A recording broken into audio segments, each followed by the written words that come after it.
Hey guys, Aaron here from Help Me DIY. Thanks for watching the channel. I got something a little bit different for you. You probably have seen some of my videos on the M4. Well, it is gone now. I sold it. So one of my friends told me about this website called Cars and Bids, which is essentially a competitor of Bring a Trailer. You've probably heard of Bring a Trailer. Half the people I talk to have not heard of Cars and Bids. So while the auction was running, I got kind of excited and started filming it. So I just wanted to go back and do a little intro for this video to let you know what you're about to see. I never really knew what went into selling a car on an auction site like this. I'd never done it before, my first time. So I just wanted to give you guys a little glimpse into what happens.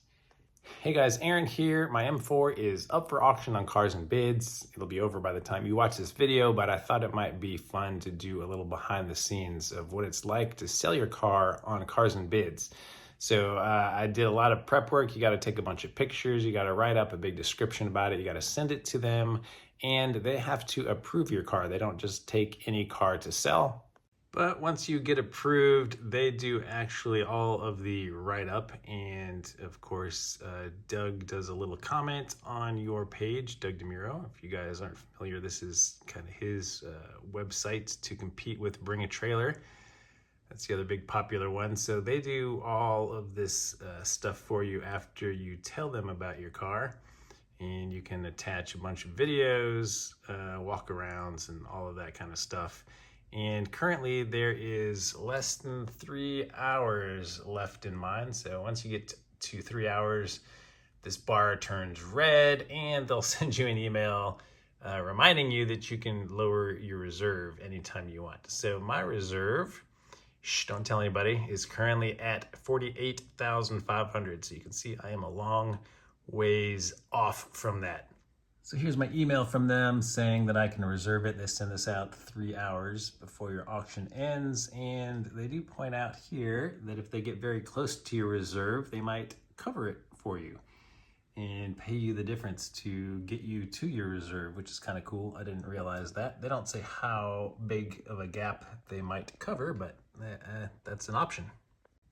But I hear that it's usually the last hour where bidding really picks up. So I'm just gonna kind of hang out here and see what happens, be around to answer questions. People can ask questions, and this is all chronological of when the bids come, questions come, me answering them, that kind of stuff. So let's just kind of hang out and see where this thing goes. Funny aside, my wife saw the What Doug Says section and she said, "Who's Doug and why do I care what he says?" All right, I had to go ahead out and get some lunch because sitting here staring at this, nothing was happening. But in the last 12 minutes, we got a lot of action going on here. So I'm super stoked about that. Still an hour and 48 minutes away. And we are close to the reserve. All right, 45 minutes to go. I saw somebody else do this recently, so I just went ahead and tagged all of the current bidders in it. So hopefully if they have forgotten this thing's going on and about to end, it'll wake them up and we can get a few more bids here as the time winds down. Ooh, all right, under 15 minutes. Nothing happening yet. Getting nervous. Ugh, under 10 minutes now. I hate you guys. You're stressing me out. I just want to sell this car. Come on, come on.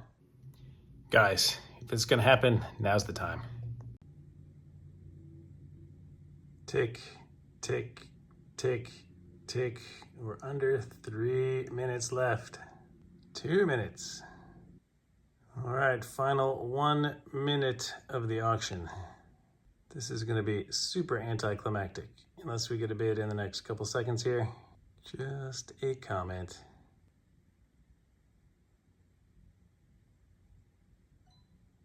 Ooh. The finance god.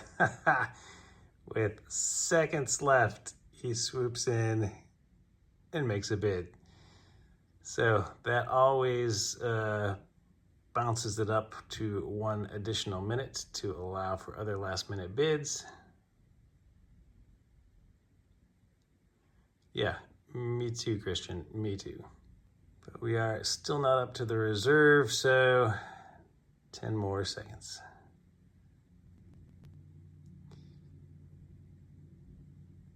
And And that is it. Did not meet the reserve.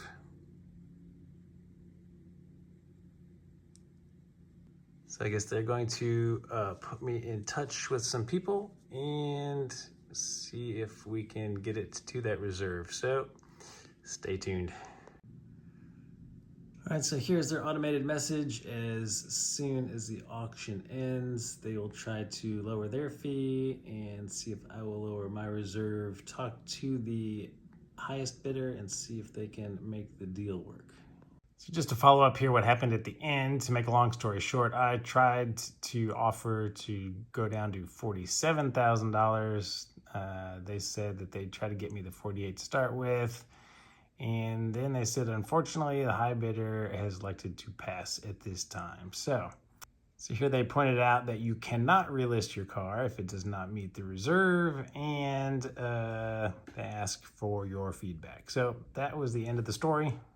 So what ended up happening is I put my car on Facebook Marketplace. I found a guy who was probably about 2 hours away who was interested in the car after being on Facebook Marketplace for about, maybe it was 2 weeks. So he came up, he test drove the car, ended up loving it, wanting to buy it. Now, one thing that I should have done differently when I listed this on Cars and Bids is I listed it with the extra set of wheels. And those wheels are really expensive with some brand new PS4S tires on them. So in retrospect, sell your car without all of that extra stuff and sell the stuff that's easy to sell separately. So the guy that I sold it to ended up paying $47,000 for the car, and I sold those wheels separately to somebody else for $3,000. So I ended up getting $50,000 total. So I'm glad that I didn't make that deal on Cars and Bids because I would have lost out on a good chunk of money. So would I use Cars and Bids again is the big question. I really don't think I probably would. I think I had better luck selling it by myself, just listing it in some Facebook groups and some vehicle-specific forums. I got a lot of interest in it. I just don't think Cars and Bids has quite the traffic that, say, like a Bring a Trailer does right now. Now, Cars and Bids does have a kind of cool Instagram page where they list some of the cars, but they never listed my car specifically ahead of time.